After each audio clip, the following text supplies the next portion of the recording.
السلام عليكم ورحمة الله وبركاته يا أخواتي.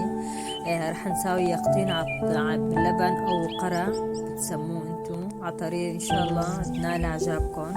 رح نقطع اليقطين مكعبات بس نخلص نفرجيكم يعني. رح نقطع مكعبات وبعدين نبلش نغسلهم ونقليهم.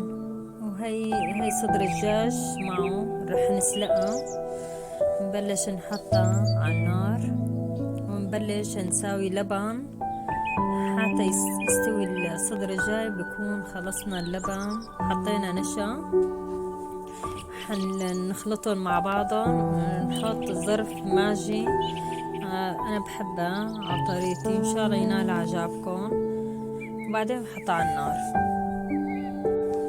هي حنحطها على الغاز وحطيت ظرف ماجي وراح نحطها على النار ونقلي هاليقطين او القرع حتى يزهروا ونصفها ونحطها على الجنب.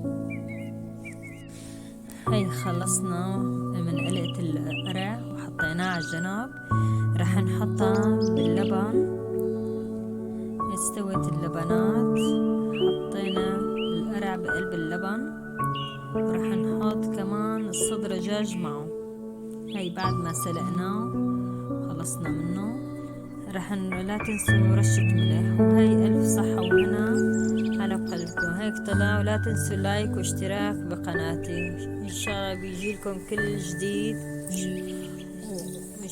جديد من فيديوهاتي. إن شاء الله ينال إعجابكم إن شاء الله. سلام عليكم.